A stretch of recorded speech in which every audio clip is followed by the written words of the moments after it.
He wished her son leave school and assist her in managing the farm at Worsthorpe. அவங்க அம்மா என்ன பண்ணாங்கன்னா, அவங்க ஹஸ்பண்ட் இறந்த பிறகு ஐசக்கை வந்து ஸ்கூலில் பாதியிலே என்ன பண்ணிடுறாங்க, நிறுத்திட்டு வேர்ஸ்தர்ப்பில் உள்ள அவரோட ஃபார்ம் ஹவுஸ்க்கு அவருக்கு அசிஸ்ட் பண்ணுறதுக்காக கூட்டிகிட்டு போகிறார். For a year or two, therefore, he tried to turn his attention to farming. ஒரு வருஷத்தில் அந்த அக்ரிகல்ச்சர் அங்கே அந்த ஃபார்ம் ஹவுஸ் இருக்கு இல்லையா, அந்த ஃபார்ம் ஹவுஸில் ஃபுல்லாகவே அவர் வந்து அதை பார்த்துக்கிற மாதிரியே அவரோட மைண்ட் வந்து ஃபுல்லாக அதுலேயே அவர் கவனம் போயிருச்சு. But his mind was so bent on becoming a scholar that his mother sent him back to school afterwards to the University of Cambridge. But his mind was so bent on becoming a scholar. ஆனால் Isaac வந்து எப்போவுமே படிப்பில் தான் அவரோட மனசு ஃபுல்லாக இருக்குன்றதை அவங்க அம்மா ஃபீல் பண்ணாங்க. அது ஃபீல் பண்ணதெல்லாம் அவங்க என்ன பண்ணாங்க, திரும்பவும் ஸ்கூலுக்கு அனுப்பிட்டு அதுக்கப்புறமா அங்கே ஸ்கூல் ஸ்டடீஸ் முடிஞ்ச பிறகு எங்கே அனுப்புனாங்கனாக்க கேம்பிரிட்ஜ் யூனிவர்சிட்டிக்கு அனுப்பியிருக்காங்க. He was the first that found out the nature of light, for before his day nobody could tell what the sunshine was composed until then. முதல்ல the nature of light, அதாவது ஒளியோட இயல்பு என்ன அப்படின்றத கண்டுபிடிச்சவர் யார் அப்படின்னா sir Isaac Newton. nobody could tell what the sunshine was occupied. அது வரைக்கும் சூரிய ஒளியில் வந்து இந்த ஒளியில் இருக்கிறதுமே இந்த லைட்டோட இயல்பு தான் அப்படின்றத, ஒளியோட இயல்பு தான் அப்படின்றத யாருமே அறிந்திருக்கவே இல்லை. You remember, I suppose the story of an apple falling on his head, which lead him to discover the force of gravitation and which keeps the heavenly bodies in their courses. அதாவது விண்வெளி கோள், அந்த மேலே இருக்குல்லையா, அந்த விண்வெளி கோள்லாம் இருக்கு இல்லையா, அதை விட இந்த கிராவிடேஷன், அது புவியீர்ப்பு சக்தி பற்றி கண்டுபிடிச்சவர் யார் அப்படின்னு சொன்னாக்க நம்ம சர் ஐசக் நியூட்டன் தான். எப்படி கண்டுபிடிச்சாரு, இந்த மரத்துலேருந்து ஒரு ஆப்பிள் கீழே விழும்போது ஏன் அது கீழ் நோக்கி மட்டும் விழுது அப்படின்றத யோசிச்சார் இல்லையா, அதோட விளைவு தான் என்னது, நம்மளுடைய இந்த புவியீர்ப்பு சக்தி இருக்குது அப்படின்றத கண்டுபிடிச்சதுக்குரிய அடிப்படை காரணமாக இருந்தது. அதை யாருமே நம்ம மறக்கலை, அது நமக்கு நல்லாவே ஞாபகம் இருக்கும். When he had once got hold of his idea, he never permitted his mind to rest. எப்போவுமே அவர் மனசில் ஒரு கருத்து உருவாச்சு அப்படின்னு சொன்னாக்க அதை மட்டுமே அவர் வந்து என்ன பண்ணிப்பார், கண்டுபிடிச்சிட்டோன்னு மைண்ட் வந்து ரெஸ்டாலாம் விட மாட்டார். until he had searched out of the laws by which the planets are guided through the sky. அந்த விண்வெளியில் உள்ள அந்த கோள்கள் எல்லாமே அது எப்படி செயல்படுது, எந்த விதியில் செயல்படுது அப்படின்னு அது கண்டுபிடிக்கிற வரைக்கும் அவர் வந்து எப்போவுமே அது ரெஸ்டாகவே அவர் எடுத்ததே இல்லை. This he did as thoroughly as if he had gone up among the stars and tracked them in their orbits. அந்த விண்மீன்கள் ஸ்டார்ஸ்லாம் இருக்கு இல்லையா, அந்த இடத்துக்கு நேர்லேயே போய் அதோட நீள்வட்ட பாதை இருக்குல்லையா, ஆர்பிட் இருக்கு இல்லையா, எந்த பாதையில் இருக்கும் அப்படின்றத துல்லியமாக கண்டுபிடிச்சது யார் அப்படின்னு சொன்னாக்கா சர் ஐசக் நியூட்டன் தான்.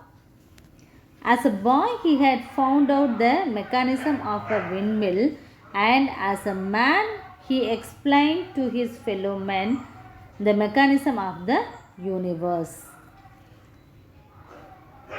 அதாவது எப்போவுமே ஒரு கண்டுபிடிப்புகள் எல்லாமே துல்லியமாக தான் இருந்துச்சு. சின்ன பிள்ளையாக இருக்கும்போதே அந்த விண்மில் வந்து எப்படி வந்து இயங்குது அப்படின்றத அந்த மெக்கானிக்கல் சிஸ்டத்தை கண்டுபிடிச்சார் இல்லையா, அது சின்ன பிள்ளையிலே கண்டுபிடிச்ச அவர் பெருசான பிறகு, அதாவது வளர்ந்த பிறகு, அவர் கூட உள்ள மனுஷங்களுக்கு இந்த எர்த் எப்படியெல்லாம் இயங்குது, அதோட சயின்டிஃபிக் ஃபேக்டெல்லாம் என்ன அப்படின்றத, அந்த மெக்கானிசம் ஆஃப் த யூனிவர்ஸ், அந்த யூனிவர்ஸோட மெக்கானிசம் என்ன அப்படின்றதெல்லாம் விளக்கி சொல்கிறாரு. When researching, he was accustomed to spend night after night in a lofty tower, gazing at the heavenly bodies through the telescope. அது இந்த ஆய்வுகள்லாம் அவர் செஞ்சிட்டு இருந்தாலுமே ஒவ்வொரு நைட்டும் அவர் என்ன பண்ணுவார்னா, அந்த spend night after night loft tower, ஒரு உயரமான அந்த கோபுரத்தில் தான், உச்சியில் தான் போய் இருப்பார்.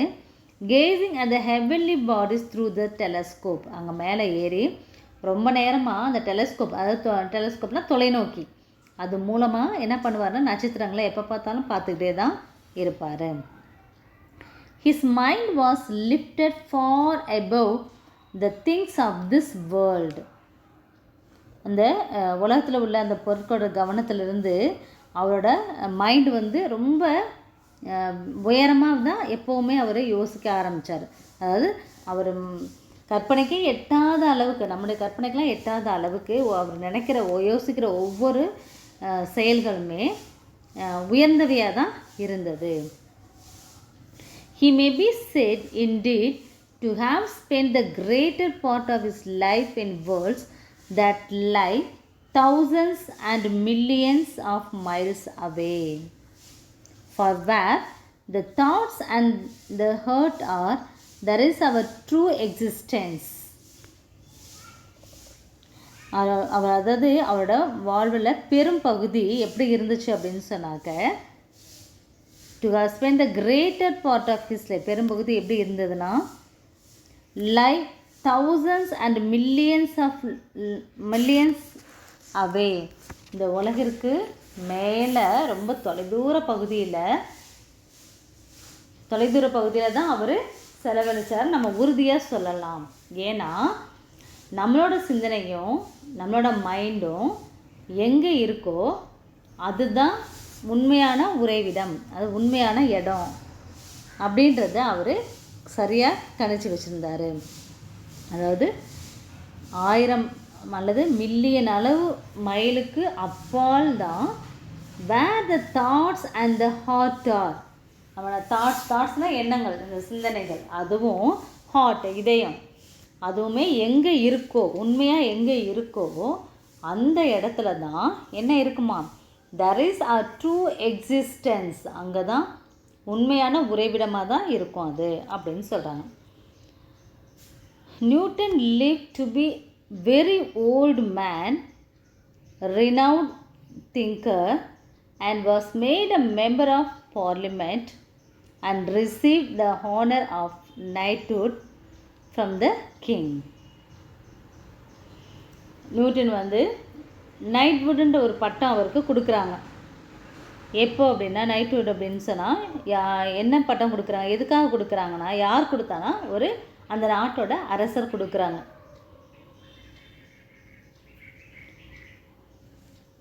But he cared little for earthly fame and honors and felt no pride in the vastness of his knowledge.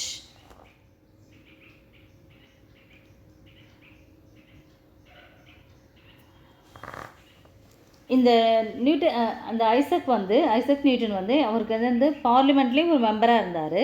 நைட்டுன்ற ஒரு பட்டமும் அவங்களுக்கு கொடுக்கப்பட்டது. ஆனாலும் அந்த புகழ், அந்த கௌரவம் அதெல்லாம் அவருக்கு கிடைக்குது இல்லையா, அதெல்லாம் வந்து எப்போவுமே அது ஒரு பொருட்டாகவே அவர் மதிக்கவே இல்லை. But he cared little for earthly fame and honors and felt no pride. இவ்வளவு கிடைச்சாலும் அவருக்கு எந்த பெருமையுமே அவர் படலை. இந்த vastness of his knowledge, எதனால் அவர் படலை, அவர் பொருட்டாகவே அவருக்கு தெரியலை அப்படின்னு சொன்னாக்க, அவருக்குள்ள அதிகமான அந்த அளவு மிகுதியான அந்த அறிவு, நாலேஜ் இருந்ததுனால தான் அவரால் இதெல்லாம் ஒரு பொருட்டாகவே மதிக்கலை. All that he had learned only made him feel how little he knew in comparison to what remained to be known. இன்னும் வந்து படிக்க வேண்டியது, நம்ம கற்றுக்க வேண்டியதெல்லாம் நம்ம கம்பேர் பண்ணோம் அப்படின்னு சொன்னால் நம்ம கற்றுக்கிட்டதெல்லாம் எவ்வளோ குறைவாக இருக்குது அப்படின்றது தான் அவர் யோசிக்க ஆரம்பித்தார். அதாவது அவருக்கு இருக்க நாலேஜுக்கு அவர் கற்றுக்கிட்டது ரொம்ப குறைவு, இன்னும் கற்றுக்க வேண்டியது எவ்வளவோ இருக்குது அப்படின்றது தான் அவர் எண்ணமாகவே வச்சுருந்தார். I seemed to myself like a child, he observed. சின்ன ஒரு பையனை போல தான் என்ன பண்ணார்னாக்கா அவர் தன்னையே நினைக்க ஆரம்பித்தார். Playing on the seashore and picking up here and there a curious shell or a pretty pebble, where the boundless ocean of truth lies undiscovered before me. சின்ன பையனை மாதிரி கல்லை எடுத்து அந்த சீஷோரில், அதாவது அந்த கடல் கரையில் உட்காந்து கல்லை தூக்கி தூக்கி போட்டு பார்த்துட்ருக்காரு. அப்படி பார்த்துட்ருக்கும்போது அவருக்கு என்ன எண்ணம் தோணுதுன்னா, while the boundless ocean of the truth lies undiscovered before me, எனக்கு முன்னாடி இந்த கடல், பெருங்கடல் வந்து எப்படி இருக்குன்னா ரொம்ப அகன்று, அதாவது பறந்து விரிந்து இருக்குது. ஆனால் இதை வந்து எல்லையே இல்லாமல் இருக்குது. இந்த மாதிரி இன்னுமே கண்டுபிடிக்க முடியாத இந்த எல்லையற்ற இந்த கடல் எனக்கு முன்னாடி பறந்து விரிந்து இருக்கு. அந்த கடலை பார்த்து கூட அவர் ஆச்சரியப்பட்டு தான் இருக்கார். At last in 1727 he was 85 years old. Sir Isaac Newton died, or rather he ceased to live on earth. அவரோட 85வது வயதில் 85 இயர்ஸில் 1727 என்ன பண்ணார்னா இறக்குறார். அல்லது வேறு எப்படி சொல்லலாம் அதனா, rather he ceased to live on the earth, இந்த உலகத்தில் அவரோட வாழ்வை முடிச்சுக்கிட்டார். We may be permitted to believe that he is still searching out the infinite wisdom and goodness of the Creator as earnestly and with even more success than while his spirit animated a mortal body. அவர் உயிரோடு இருக்கும்போது செய்ததை விட அதிக ஆர்வத்தோட அதிக வெற்றிகள் தரும் வகையில் இந்த உலக படித்தார் இல்லையா, அவரோட சக்ஸஸ் ஸ்பிரிட் அனிமேட்டட் மோட்டல் பாடி, இந்த உலக படைத்தவர் வந்து எப்படி இருக்கார் அப்படின்னாக்க, அவர் படைத்தவரோட அந்த அறிவையும் நன்மையையும் அந்த வானத்தில் போய் கூட எப்போயுமே ஆய்வு செஞ்சுக்கிட்டே இருப்பார். இந்த குட்னஸ் ஆஃப் த கிரியேட்டர், இந்த உலக படைத்தவர் ஏர்னஸ்ட்லி அவரை பற்றி கூட வானத்தில் போயுமே ஆராய்ச்சி செஞ்சுட்டு தான் இருப்பார் அப்படின்னு நம்ம நம்புறதுல எந்த தப்புமே இல்லை. He has left fame behind him which will be as endurable as if his name were written in letters of light formed by the stars upon the midnight sky. அது நள்ளிரவில் வானத்தில் அந்த ஷைன் பண்ணுற அந்த ஸ்டார்ஸ் இருக்கு இல்லையா, அந்த stars விட்டுற அந்த ஒளி, அதாவது endurable will be endurable as his name written on the letters of the light, அந்த வெளிவிட்ட அந்த ஒளி இருக்கு இல்லையா, அது வந்து ஒளியாக தான் அவரோட வார்த்தைகள் ஒன்று எழுதப்பட்டிருக்கு. அந்த வார்த்தைகள் வந்து இவர் விட்டு சென்ற அந்த இவரோட இந்த ஃபேம் புகழ் இருக்கு இல்லையா, விட்டு சென்ற புகழ் இருக்கும் இல்லையா, அந்த புகழை வந்து எப்போவுமே ஷைன் பண்ணிட்டு தான் இருக்கும். I love to hear about mechanical contrivances such as the water clock and the little windmill remarked George. அவர் கண்டுபிடிச்ச அந்த வாட்டர் கிளாக், அதாவது நீர் கடிகாரம். தென் மெக்கானிக்கல் கான்ட்ரிவன்சஸ். கான்ட்ரிவன்சஸ் அப்படின்னு சொன்னாக்க அந்த பொறியியல் உபகரணங்கள். கான்ட்ரிவன்சஸ்னாக்க அந்த சின்ன சின்ன டூல்ஸ் இருக்கும் இல்லையா, அது. அந்த லிட்டில் விண்மில், விண்மில் வந்து அந்த மினியேச்சர் விண்மில் பண்ணார் இல்லையா, அது remarked George. I suppose if Sir Isaac Newton had only thought of it, he might have founded the steam engine and railroads and all the other famous inventions that have come into use since his day. I suppose Sir Isaac Newton had only thought of it. Sir Isaac Newton வந்து இதை பற்றி மட்டும் நினச்சிருந்தாருன்னா, அதாவது எதெல்லாம் இப்போ இன்றைக்கு வந்து use பண்ண ஆரம்பிச்சிருக்க உள்ள இந்த ஸ்டீம் என்ஜின். ஸ்டீம் என்ஜின்னாக்கா நீராவி இயந்திரம், ஸ்டீம் என்ஜின். ரயில் ரோட்ஸ்னாக்கா ரயில்வே ட்ராக்ஸ் இருக்கு இல்லையா, அது. And all the other famous inventions, ஃபேமஸ்னால் அது அதிக புகழ் வாய்ந்த கண்டுபிடிப்புகள். That have come in to use since his டே.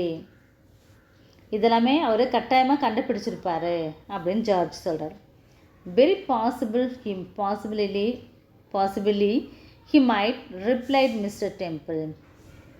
நிச்சயமாக அதை செஞ்சுருப்பார், அதில் எந்த சந்தேகமே இல்லை அப்படின்னு சொல்கிறாங்க. யாருன்னா மிஸ்டர் டெம்பிள்.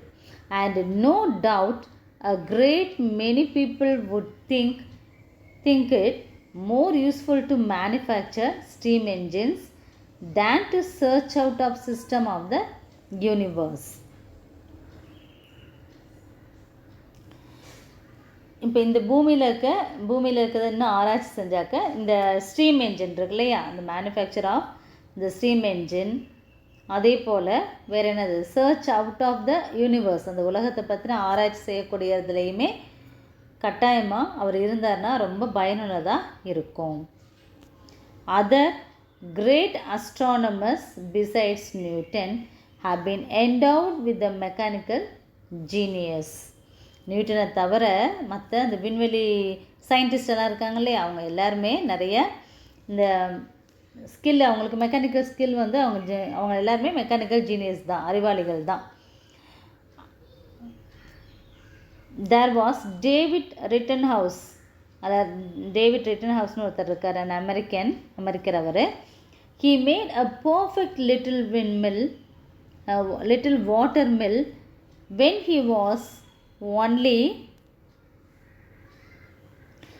ஜேம்ஸ் ரிட்டன்ஸ்னு ஒரு அமெரிக்கர் வந்து என்ன பண்ணால் பர்ஃபெக்ட் லிட்டில் வாட்டர் மில்லை வந்து உருவாக்குனாராம்.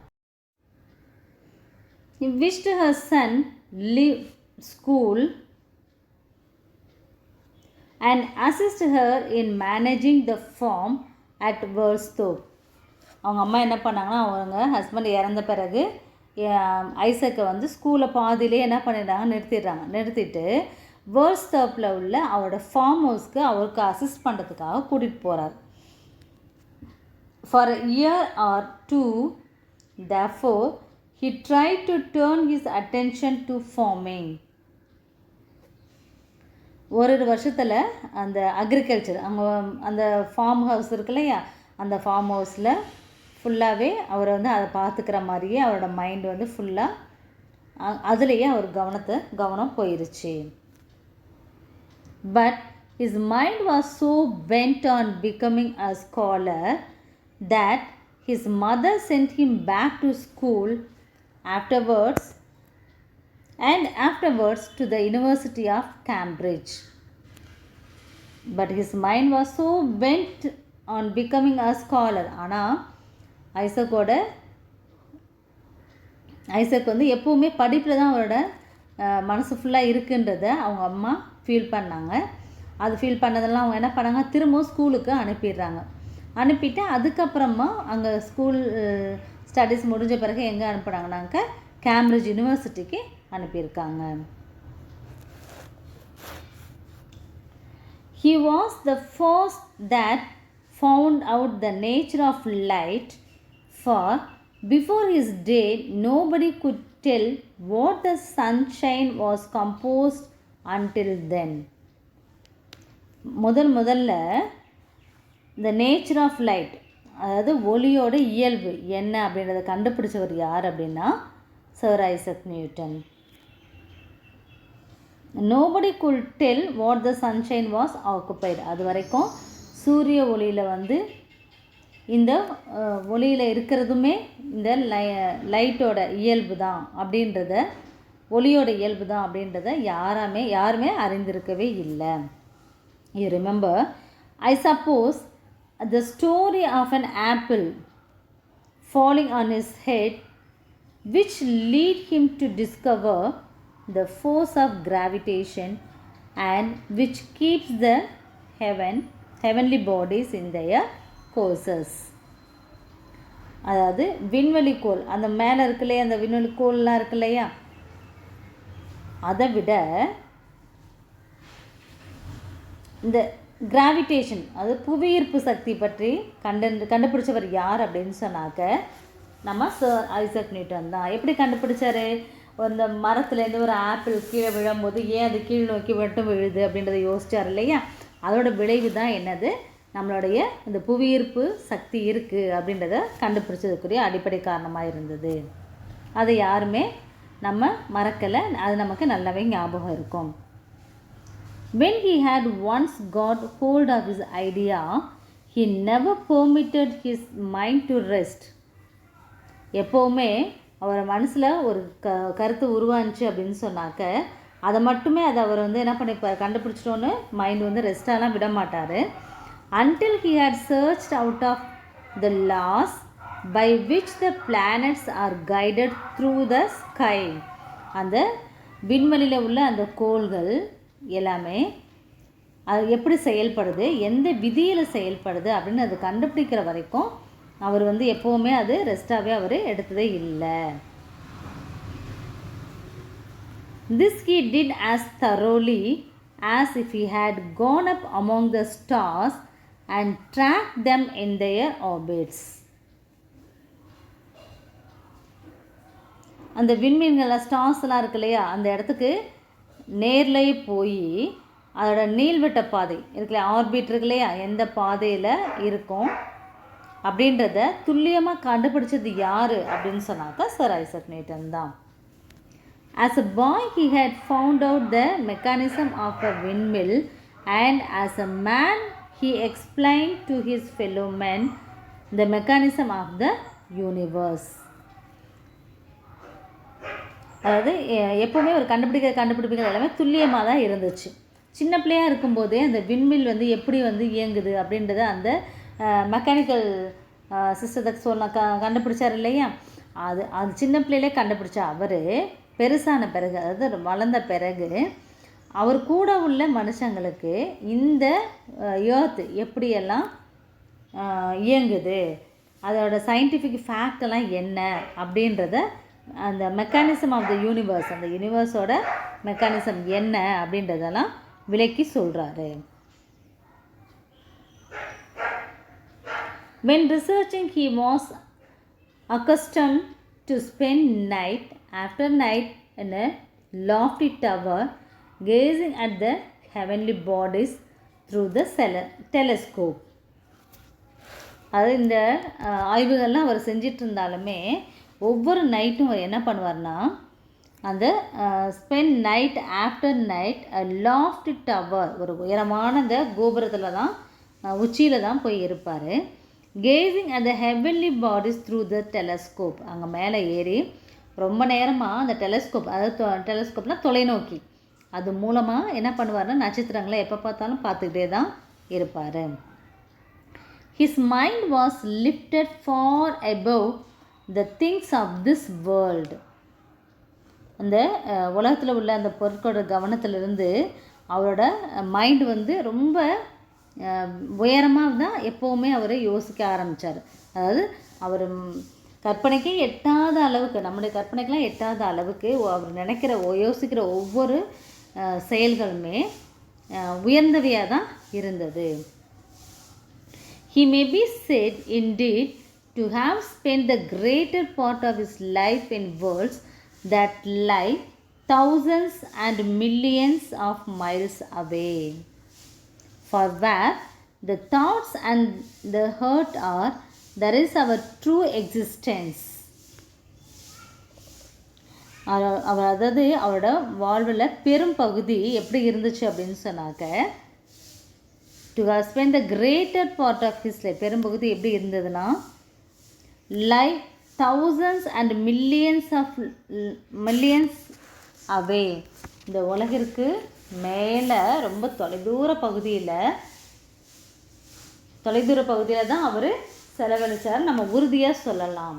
ஏன்னா நம்மளோட சிந்தனையும் நம்மளோட மைண்டும் எங்கே இருக்கோ அதுதான் உண்மையான உறைவிடம், அது உண்மையான இடம் அப்படின்றத அவர் சரியாக கணிச்சு வச்சுருந்தார்.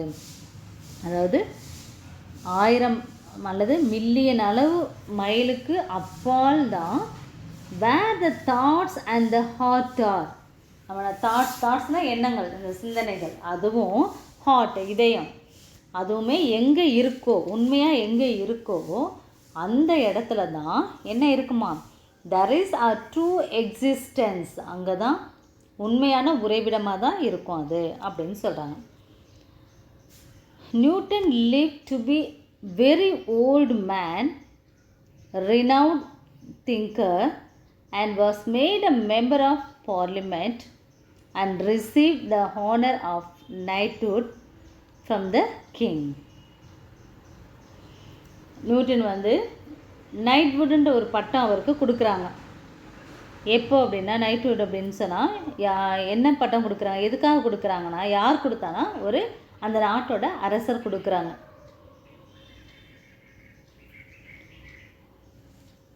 But he cared little for earthly fame and honors and felt no pride in the vastness of his knowledge.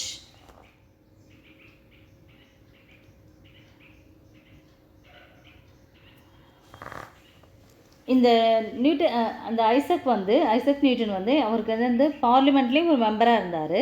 நைட்டுன்ற ஒரு பட்டமும் அவங்களுக்கு கொடுக்கப்பட்டது. ஆனாலும் அந்த புகழ், அந்த கௌரவம் அதெல்லாம் அவருக்கு கிடைக்குது இல்லையா, அதெல்லாம் வந்து எப்போவுமே அது ஒரு பொருட்டாகவே அவர் மதிக்கவே இல்லை. But he cared little for earthly fame and honors and felt no pride. இவ்வளவு கிடைச்சாலும் அவருக்கு எந்த பெருமையுமே அவர் படலை. இந்த vastness of his knowledge, எதனால் அவர் படலை, அவர் பொருட்டாகவே அவருக்கு தெரியலை அப்படின்னு சொன்னாக்க, அவருக்குள்ள அதிகமான அந்த அளவு மிகுதியான அந்த அறிவு, நாலேஜ் இருந்ததுனால தான் அவரால் இதெல்லாம் ஒரு பொருட்டாகவே மதிக்கலை.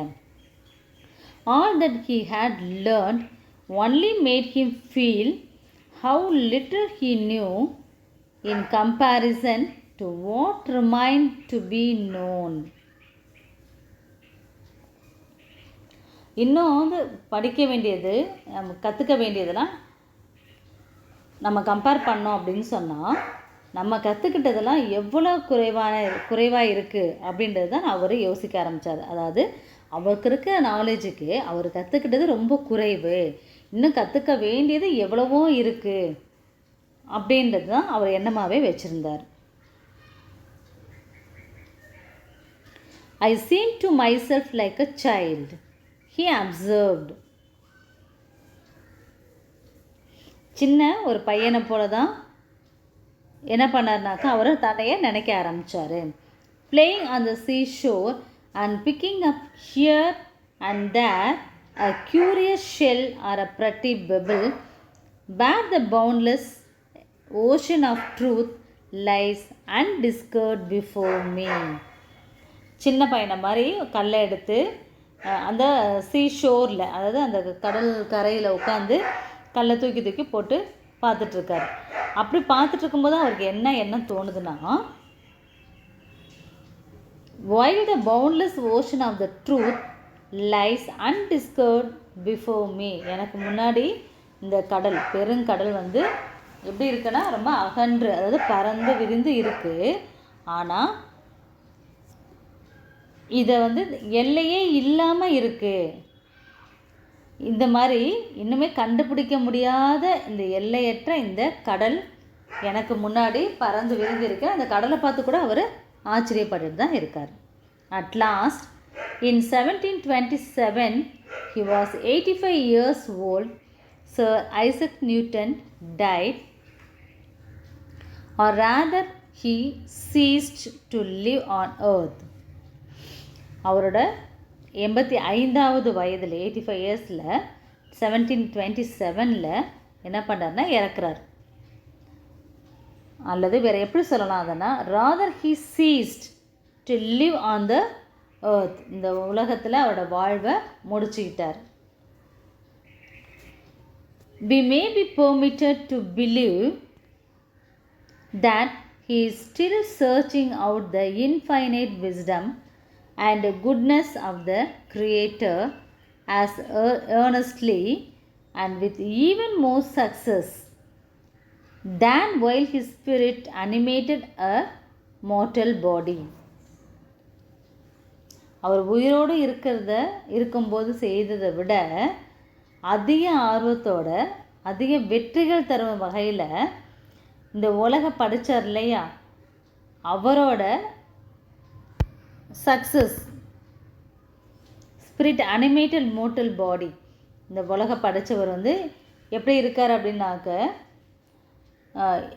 அவர் படித்தவரோட அந்த அறிவையும் நன்மையையும் அந்த வானத்தில் போய் கூட எப்போயுமே ஆய்வு செஞ்சுக்கிட்டே இருப்பார். இந்த குட்னஸ் ஆஃப் த கிரியேட்டர், அந்த உலக படைத்தவர் ஏர்னஸ்ட்லி, அவரை பற்றி கூட வானத்தில் போயுமே ஆராய்ச்சி செஞ்சுட்டு தான் இருப்பார் அப்படின்னு நம்ம நம்புறதுல எந்த தப்புமே இல்லை. He has left fame behind him which will be as endurable as if his name were written in letters of light formed by the stars upon the midnight sky.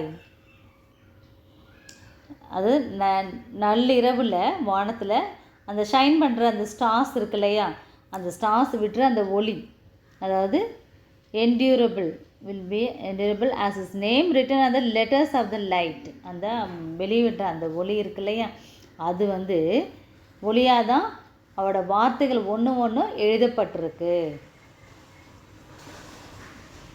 அந்த வார்த்தைகள் இவர் விட்டு சென்ற அந்த இவரோட இந்த ஃபேம் புகழ் இருக்கு இல்லையா, விட்டு சென்ற புகழ் இருக்கும் இல்லையா, அந்த புகழை எப்போவுமே ஷைன் பண்ணிட்டு தான் இருக்கும். I love to hear about mechanical contrivances such as the water clock and the little windmill, remarked George.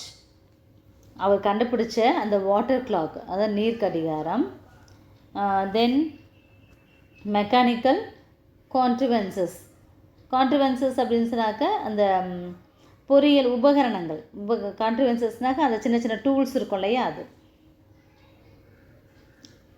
அந்த லிட்டில் விண்மில் அந்த மினியேச்சர் விண்மில் பண்ணார் இல்லையா, அது. Remarked George. I suppose if Sir Isaac Newton had only thought of it, he might have founded the steam engine and railroads and all the other famous inventions that have come into use since his day. I suppose Sir Isaac Newton had only thought of it. Sir Isaac Newton இதை பற்றி மட்டும் நினச்சிருந்தாருன்னா, அதாவது எதெல்லாம் இப்போ இன்றைக்கு use பண்ண ஆரம்பிச்சிருக்க உள்ள இந்த ஸ்டீம் என்ஜின்னாக்கா நீராவி இயந்திரம், ஸ்டீம் என்ஜின், ரயில்ரோட்ஸ்னாக்கா ரயில்வே ட்ராக்ஸ் இருக்கு இல்லையா, அது. And all the other famous inventions, ஃபேமஸ்னால் அது அதிக புகழ் வாய்ந்த கண்டுபிடிப்புகள், that have come into use since his day. இதெல்லாமே அவர் கட்டாயமாக கண்டுபிடிச்சிருப்பார் அப்படின்னு ஜார்ஜ் சொல்கிறார். Very possibly he might replied mister Temple. நிச்சயமாக அதை செஞ்சிருப்பார், அது எந்த சந்தேகமே இல்லை அப்படின்னு சொல்கிறாங்க. யாருன்னா Mister Temple. And no doubt a great many people would think it more useful to manufacture steam engines than to search out of system of the universe. இப்போ இந்த பூமியில் இருக்கிறது இன்னும் ஆராய்ச்சி செஞ்சாக்க இந்த ஸ்டீம் என்ஜின் இருக்கு இல்லையா, அந்த மேனுஃபேக்சர் ஆஃப் இந்த ஸ்டீம் என்ஜின், அதே போல் வேறு என்னது, search out of the universe, அந்த உலகத்தை பற்றின ஆராய்ச்சி செய்யக்கூடியதுலேயுமே கட்டாயமாக அவர் இருந்தார்னா ரொம்ப பயனுள்ளதாக இருக்கும். Other great astronomers besides Newton have been endowed with the mechanical genius. நியூட்டனை தவிர மற்ற இந்த விண்வெளி சயின்டிஸ்ட் எல்லாம் இருக்காங்க இல்லையா, அவங்க எல்லாருமே நிறைய இந்த ஸ்கில், அவங்களுக்கு மெக்கானிக்கல் ஸ்கில் வந்து அவங்க எல்லாருமே மெக்கானிக்கல் ஜீனியஸ் தான், அறிவாளிகள் தான். தேர் வாஸ் டேவிட் ரிட்டன்ஹவுஸ், அதாவது டேவிட் ரிட்டன்ஹவுஸ்னு ஒருத்தர் இருக்கார், அண்ட் அமெரிக்கர் அவர். He made a perfect little windmill, little